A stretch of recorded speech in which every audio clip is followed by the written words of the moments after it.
Indian constitution का article 359 authorise करता है प्रेसिडेंट ऑफ इंडिया को कि वो सस्पेंड कर पाए right to move any court for the enforcement of fundamental right. लेकिन ये कौन सी इमरजेंसी लगी होगी जब हमारे इंडिया के प्रेसिडेंट के पास ये राइट होता है? तो आपके पास ऑप्शन स्क्रीन पे अवेलेबल है, मगर जो इसका सही जवाब है वो हमारा ऑप्शन नंबर ए है, नेशनल इमरजेंसी। तो नेशनल इमरजेंसी में प्रेसिडेंट के पास ये हक होता है कि वो ऐसे कर सकते हैं।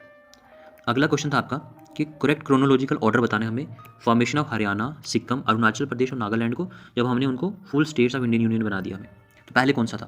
पहले हमने किसको बनाया था? तो ये देखिए आपके पास 4 ऑप्शन है, इसमें से किसको बनाया गया पहले? तो ऑप्शन नंबर डी हमारा सही रहेगा। सबसे पहले नागालैंड, देन हरियाणा, देन सिक्किम और लास्ट में अरुणाचल प्रदेश को स्टेट का दर्जा मिला। थोड़ी सी डिटेल जान लेते हैं हम लोग कि नागालैंड को स्टेट बनाया गया था 1963 में, हरियाणा को 1966 में, सिक्किम को 75 में और अरुणाचल प्रदेश को 1987 में बनाया गया। अगला क्वेश्चन है हमारा, the speaker of Lok Sabha can ask a member of house to stop speaking and let another member को वो कह सकते हैं बोलने के लिए। तो इस फिनोमिना को क्या कहते हैं हम लोग? जब स्पीकर एक बंदे को बोलता है कि आप 2 मिनट के लिए खामोश रहिए, दूसरे वाले को बोलेगा कि आप बोलिए, तो इसे क्या कहते हैं? तो इसके पास ऑप्शन आपके पास सामने हैं, मगर इसे बोलेंगे यील्डिंग द फ्लोर। इसमें वो एक बंदे को कहेंगे आप चुप रहिए, दूसरे को मतलब 2 मिनट के लिए चुप रहिए, दूसरा बोलेगा। तो देखिए इसमें कुछ है, हम पढ़ ले सकते हैं इसको कि किसमें यहाँ पे किस का मतलब क्या है। यील्डिंग द फ्लोर का मतलब क्या है, क्रॉसिंग द फ्लोर का मतलब क्या है, और पॉइंट ऑफ ऑर्डर और कॉलिंग अटेंशन मोशन किसको कहते हैं। नेक्स्ट क्वेश्चन है, बाय विच कॉन्स्टिट्यूशनल अमेंडमेंट, वो कौन सी कॉन्स्टिट्यूशनल अमेंडमेंट एक्ट था was the number of Lok Sabha seat को इंक्रीज किया गया कि पहले 525 होती थी तो बाद में 545 कर दी गई। तो वो कौन सी अमेंडमेंट एक्ट थी? तो कौन सी अमेंडमेंट थी वो? तो देखिए हमारी वो अमेंडमेंट थी, डी ऑप्शन सही रहेगा, कॉन्स्टिट्यूशनल अमेंडमेंट जो 31 थी। तो जो 31 अमेंडमेंट के बाद हमारी जो सीट्स थी वो 525 से बढ़ा करके वो उनको बढ़ा करके 545 पे लेके गए। ओके, नेक्स्ट क्वेश्चन देखते हैं हम लोग। फर्स्ट बैकवर्ड जो क्लास कमीशन था उसको कब अपॉइंट किया जाता है? ऑप्शन हमारे पास सामने हैं, मगर हम इसका जो सही जवाब है वो कौन सा है? ऑप्शन नंबर सी, जिसका नाम है काका कालेकर। देखिए इसके बारे में भी डिटेल जाननी है तो देख सकते हैं आप। Disqualification of member of parliament या फिर स्टेट लेजिस्लेचर का डिफेक्शन के ग्राउंड पे वो कौन से इंडियन कॉन्स्टिट्यूशन के शेड्यूल में बताया गया? तो दोस्तों इसका सही जवाब है option number A, 10th schedule में। थोड़ा सा इसके बारे में जान लेते हैं हम लोग कि जो इंडियन कॉन्स्टिट्यूशन का 10th शेड्यूल है, जिसको ऐड किया गया था 52nd अमेंडमेंट के थ्रू, जो हुई थी 1985 में, इसमें एक प्रोविज़न है डिस्क्वालिफिकेशन का, अगर डिफेक्शन होएगी तो उसके बेसिस पे। अब 11th शेड्यूल को इंडियन कॉन्स्टिट्यूशन बनाया गया था 73rd अमेंडमेंट के थ्रू, वो साल था 1992 का, जिसमें पंचायती राज आता है। 7th शेड्यूल कॉन्स्टिट्यूशन का जो गेव करता है allocation of power and function between the union and state legislature. It contains 3 list, इसमें 3 लिस्ट हैं, जैसे कि यूनियन लिस्ट जिसमें 97 सब्जेक्ट्स हैं, स्टेट लिस्ट 66 सब्जेक्ट्स हैं और कंकरेंट लिस्ट में 47 सब्जेक्ट्स हैं। आगे चलेंगे हम लोग, तो हमारे पास क्या है, 12th schedule by the constitution amendment 74th और साल था 1992, इसमें म्यूनसिपल कॉर्पोरेशन। ठीक है, तो सवाल पे फिर से आते हैं। क्वेश्चन में ये पूछा गया था कि डिफेक्शन कौन से शेड्यूल में आती है, तो डिफेक्शन हमारी 10th शेड्यूल में आती है। चलिए आगे चलते हैं हम लोग। The provision of concurrent list हमने पढ़ ली, concurrent list. The provision of concurrent list जैसे freedom of trade, commerce and intercourse and joint sitting of 2 houses of parliament are borrowed from. ये हमने कंकरेंट लिस्ट का, फ्रीडम ऑफ ट्रेड का, commerce का, इन सारी चीज़ों को, या जॉइंट सिटिंग के जो प्रोसीजर्स लिए हमने पार्लियामेंट में, ये हमने कहाँ से लिए, कौन सी कंट्री के कॉन्स्टिट्यूशन से लिए? तो इसका ऑप्शन नंबर बी जो है वो सही जवाब है। तो इसके बारे में थोड़ी सी डिटेल में जान लेते हैं। हमने ऑस्ट्रेलियन कॉन्स्टिट्यूशन से एक्चुअली में लिया क्या है? इसको कहते हैं principle of cooperative federation, freedom और inter state relation, commerce, intercourse idea and on the concurrent list. ये सारी चीज़ें हमने ऑस्ट्रेलियन कॉन्स्टिट्यूशन से ली हैं। वहीं पे कुछ चीज़ें हमने यूके कॉन्स्टिट्यूशन से भी ली हैं, कुछ यूएस कॉन्स्टिट्यूशन से और कुछ एरिस कॉन्स्टिट्यूशन से। तो वो क्या क्या चीज़ें हैं आप पॉज करके इन्हें पढ़ सकते हैं। आर्टिकल 169 जो इंडियन कॉन्स्टिट्यूशन का है, article 169 of constitution makes the provisions for the abolition और द क्रिएशन ऑफ। जो 169 आर्टिकल है एक्चुअली वो किस चीज़ के बारे में बात करता है? तो इसमें है हमारा ऑप्शन नंबर डी जो है वो राइट आंसर है, स्टेट लेजिस्लेचर काउंसिल्स। ठीक है, इसके बारे में ये बात करते हैं।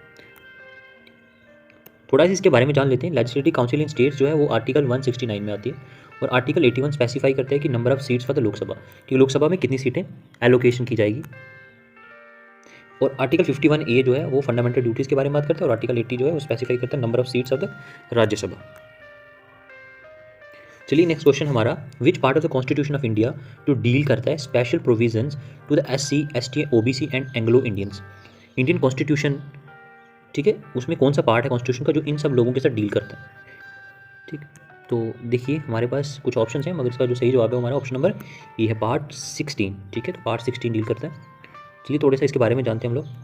जो पार्ट 16 है, पार्ट 16 जिसमें आर्टिकल 330 से लेके 342 तक आते हैं, वो डील करता है किसके साथ, with special provisions to certain classes के तक। जैसे पार्ट 6 जो है वो प्रोविजन स्टेट्स के साथ डील करता है, पार्ट 18 जो है वो इमरजेंसी के साथ डील करता है। चलिए आगे वाला क्वेश्चन देखते हैं हम लोग। क्वेश्चन में कह रहा है वो आपको कि इंटर स्टेट काउंसिल, जिसके बारे में सुना होगा आपने बहुत बार, इंटर स्टेट काउंसिल स्टैब्लिश की गई थी साल 1990 में, और ये किसने रिकमेंड करी थी। ठीक है, कौन सा कमीशन था जिसने रिकमेंड करी कि ऐसी कोई इंटर स्टेट कमेटी होनी चाहिए। तो इसका जो सही आंसर है वो है हमारा ऑप्शन नंबर बी। ठीक है जी, तो थोड़ा इस कार्य कमीशन के बारे में जान लेते हैं हम लोग। चलिए, इंटर स्टेट जो काउंसिल था वो स्टैब्लिश की गई थी 1990 में, और इसमें रिकमेंडेशन दी थी इस कार्य कमीशन ने। ये कमीशन 1983 को शुरू हुआ था और ये 1987 को इसकी जो स्टडी जो थी वो कंप्लीट हो गई थी, जो भी इन्होंने रिकमेंडेशन देनी थी, जो भी इनका काम था। तो कंप्ट्रोलर एंड ऑडिटर जनरल जो इंडिया के हैं उनको रिमूव किया जा सकता है उनके ऑफिस से। जिस तरह से किसको रिमूव किया जा सकता है, हाई कोर्ट के जज को, प्राइम मिनिस्टर को, या सुप्रीम कोर्ट के जज को, या फिर इनमें से किसी को भी नहीं। तो इसका जो सही आंसर है हमारा ऑप्शन नंबर सी है, सुप्रीम कोर्ट के जज को। तो कह रहे हैं कि इन दोनों को इसी तरीके से बाहर निकाला जा सकता है, इनके ऑफिस से हटाया जा सकता है जिस तरीके से हम लोग सुप्रीम कोर्ट के जज को हटा सकते हैं, जो कॉन्स्टिट्यूशंस में लिखा गया है। चलिए आगे देखते हैं। एक प्रोसीजर है, a procedure whereby a proposed legislation is refer to a electorates for the settlement by their direct vote is called. तो एक इस तरह का प्रोसीजर जहाँ पे प्रपोज किया जाता है लेजिस्लेशन को, ठीक है, तो उसको क्या कहते हैं, तो उसे कहते हैं कि रेफरेंडम। अब क्या होता है रेफरेंडम, थोड़ा सा इन पॉइंट्स के बारे में जान लेते हैं हम लोग। रेफरेंडम वो होता है a public vote with a possibly legally binding consequences. ठीक है, तो उसके बाद अगला था हमारा ऑप्शन रीपेट्रेशन का मतलब होता है sending back someone his country. तो हम किसी बंदे को फिर से उसकी कंट्री में ओरिजिन में भेज देंगे, जैसे कि कोई इलीगल माइग्रेशन करके या बिजनेस वार बंदा आया था तो उसे भेज देंगे। अगला वाला हमारा था रिप्रेजेंटेटिव डेमोक्रेसी। रिप्रेजेंटेटिव डेमोक्रेसी में क्या होता है कि मॉडर्न टाइम में हम लोग जो देख रहे हैं कॉमनली जिसको हम डेमोक्रेसी बोलते हैं, तो यहाँ पे even though the people do not directly vote on actual issues and laws but surrender the right of the duly elected representative. जैसे कि हमारे इंडिया में हम लोग सीधा अपनी किसी भी इशू पे जाकर के डिस्कस नहीं कर सकते, हम लोगों ने कुछ अपने रिप्रेजेंटेटिव चुने हैं और वो रिप्रेजेंटेटिव जाकर के हमारी बात करते हैं। हालांकि वो अलग बात है, वो बातें इस बारे में नहीं कर रहे। अगले देखते हैं हम लोग रिपब्लिक। रिपब्लिक का मतलब था defined by someone source as simply as democracy.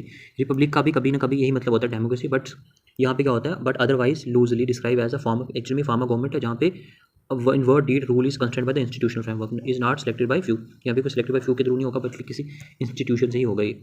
चलिए थोड़ा सा आगे बढ़ते हैं।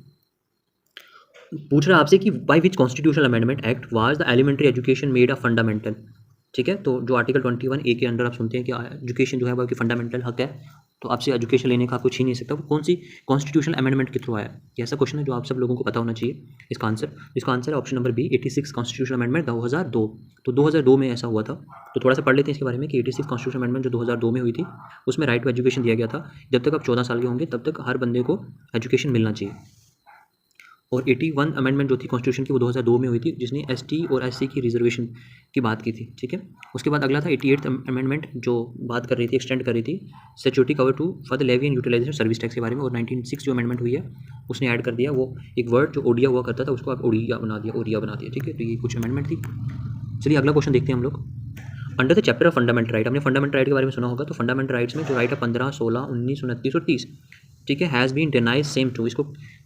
इसको डिनाइज किस किया जाता है, जैसे कि हमारा ऑप्शन नंबर 20 में राइट है एलियंस की तरह, यानी कि यूएन चैप्टर जो फंडामेंटल राइट्स का right under 15, 16, 17, 19 and 30 has been denies the same to the aliens. ठीक है जी, ये किसको, एलियंस को डिनाइज किए जाते हैं। चलिए आगे बढ़ते हैं हम लोग। नेक्स्ट क्वेश्चन है कि which article of the constitution provides freedom to manage the religious affair. आप अपने हिसाब से अपने धर्म को प्रोपोगेट कर सकते हैं, उसकी पूजा कर सकते हैं, किसी भी भगवान को मान सकते हैं। ये कौन सा आर्टिकल आपको कहता है कि ये हक आपसे कोई छीन नहीं सकता। तो ये आर्टिकल आपका 26 कहता है। चलिए जानते हैं इसके बारे में, ये भी आपके लिए जानना ज़रूरी है। आर्टिकल जो 25 है इंडियन कॉन्स्टिट्यूशन का, फ्रीडम ऑफ रिलीजन की ये बात करता है। तो एक्चुअली में फ्रीडम ऑफ रिलीजन में हमारे 4 आर्टिकल्स आते हैं, 25, 26, 23 और 28। तो जो 25 वाला कह रहा है वो आपसे ये कहता है कि particulars of freedom of the concise and freedom of profession practice propagation of religion, जो भी मतलब जो आपकी मर्जी है। फिर दूसरा कह रहा है कि आपको अपने रिलीजियस अफेयर जो है वो मेंटेन करने की हक है, मैनेज करने की हक है। आर्टिकल 27 वो कह रहा है कि as a payment of tax for the promotion any particular reason in the state of article. आप किसी को भी टैक्स दे सकते हो, आपकी मर्जी है, किसी को भी पैसा दो। इन दिस आर्टिकल, इसमें वो आपको कह रहा है article include freedom as to attend, आप किसी भी रिलीजियस इंस्टीट्यूशंस या इंस्ट्रक्शंस को जा करके अटेंड कर सकते हो। कोई भी आपको अगर भक्ति के साथ सुनने हैं, कहीं पे अजान सुननी है, कहीं पे गुरुबानी सुननी है, आपको हक है, आप कहीं पे भी जाके सुन सकते हैं, आपको कोई मना नहीं करेगा। The comptroller and auditor general जो इंडिया के हैं उनको रिमूव किया जा सकता है उनके ऑफिस से। जिस तरह से किसको रिमूव किया जा सकता है, हाई कोर्ट के जज को, प्राइम मिनिस्टर को, या सुप्रीम कोर्ट के जज को, या फिर इनमें से किसी को भी नहीं। तो इसका जो सही आंसर हमारा ऑप्शन नंबर सी है, सुप्रीम कोर्ट के जज को। तो कह रहे हैं कि इन दोनों को इसी तरीके से बाहर निकाला जा सकता है, इनके ऑफिस से हटाया जा सकता है जिस तरीके से हम लोग सुप्रीम कोर्ट के जज को हटा सकते हैं, जो कॉन्स्टिट्यूशंस में लिखा गया है। चलिए आगे देखते हैं। एक प्रोसीजर है, a procedure whereby a proposed legislation is refer to a electorates for the settlement by their direct vote is called. तो एक इस तरह का प्रोसीजर जहाँ पे प्रपोज किया जाता है लेजिस्लेशन को, ठीक है, तो उसको क्या कहते हैं, तो उसे कहते हैं ए रेफरेंडम। अब क्या होता है रेफरेंडम, थोड़ा सा इन पॉइंट्स के बारे में जान लेते हैं हम लोग। रेफरेंडम वो होता है a public vote with a possibly legally binding consequences, ठीक है। तो उसके बाद अगला था हमारा ऑप्शन रीपेट्रिएशन का मतलब होता है sending back someone his country. तो हम किसी बंदे को फिर से उसकी कंट्री में ओरिजिन में भेज देंगे, जैसे कि कोई इलीगल माइग्रेशन करके या बिजनेस में वार बंदा आया था तो उसे भेज देंगे। अगला वाला हमारा था रिप्रेजेंटेटिव डेमोक्रेसी। रिप्रेजेंटेटिव डेमोक्रेसी में क्या होता है कि मॉडर्न टाइम में हम लोग जो देख रहे हैं कॉमनली जिसको हम डेमोक्रेसी बोलते हैं, तो यहाँ पे even though the people do not directly vote on actual issues and laws but surrender the right of the duly elected representative. जैसे कि हमारे इंडिया में हम लोग सीधा अपनी किसी भी इशू पे जाकर के डिस्कस नहीं कर सकते, हम लोगों ने कुछ अपने रिप्रेजेंटेटिव चुने हैं और वो रिप्रेजेंटेटिव जाकर के हमारी बात करते हैं। हालांकि वो अलग बात है, वो बातें इस बारे में नहीं कर रहे। अगले देखते हैं हम लोग रिपब्लिक। रिपब्लिक का मतलब था defined by someone source as simply as democracy.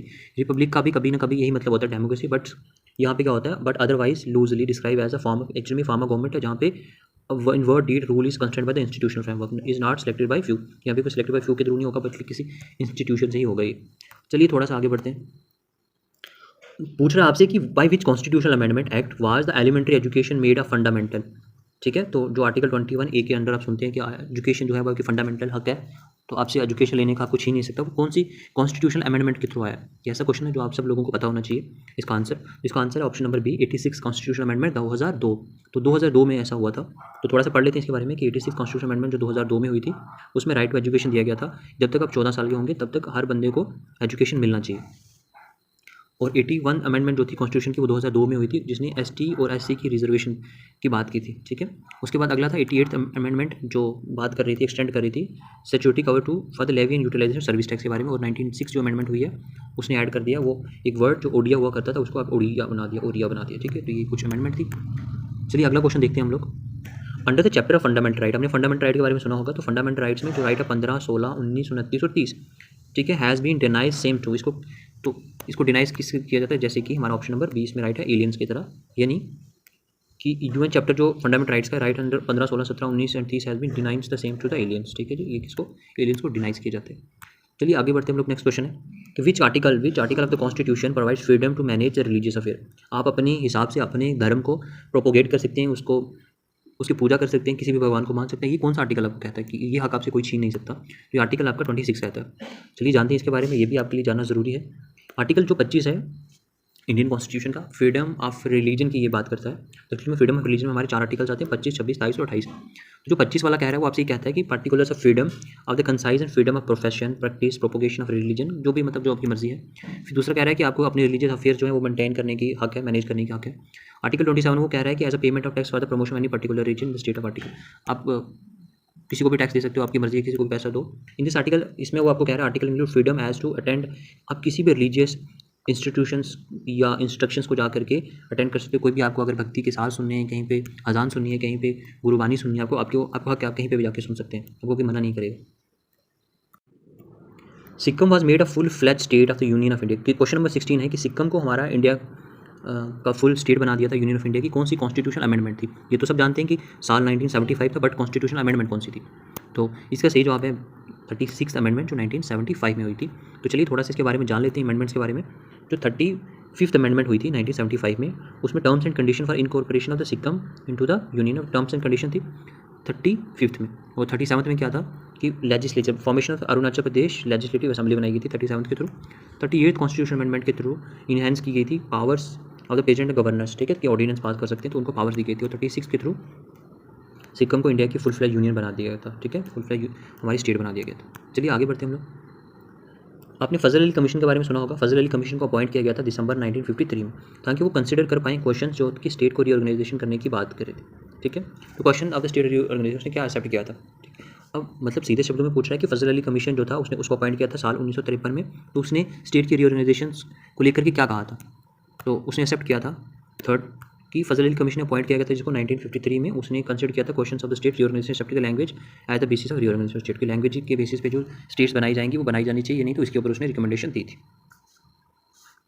चलिए, स्टेट ऑफ मणिपुर, त्रिपुरा और मेघालय को कब फॉर्म किया गया था, साल कौन सा था वो?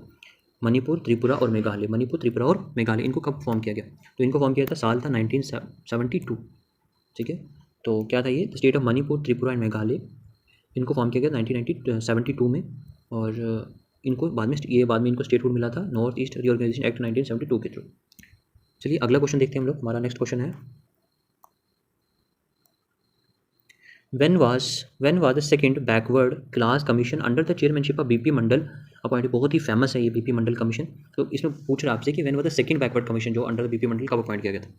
ठीक है, तो इसका सही जवाब है ऑप्शन नंबर सी, 1979।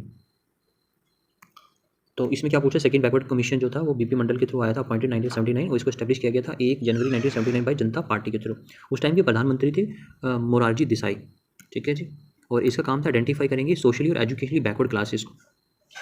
चलिए अगला देखते हैं हम लोग। When was the reservation of 27%? बहुत इंपॉर्टेंट है, आज के टाइम पे सुनते 27% जो रिजर्वेशन मिलती है गवर्नमेंट जॉब्स में, for the backward classes declared the first time independent India. ये कब डिक्लेयर किया गया कि जो रिजर्वेशन क्लासेस है, रिजर्व क्लासेस है, उनको 27% की रिजर्वेशन मिलेगी? तो इसका सही आंसर है ऑप्शन नंबर हमारा ए, साल था 1990 का। तो 7 अगस्त 1990 को नेशनल फ्रंट गवर्नमेंट ने डिक्लेयर किया कि provide 27% reservation to the socially और एजुकेशनली बैकवर्ड क्लासेस को जॉब्स में रिजर्वेशन मिलेगी, वो चाहे वो सेंट्रल सर्विसेज और public undertaking. It was declare the first time in independence India.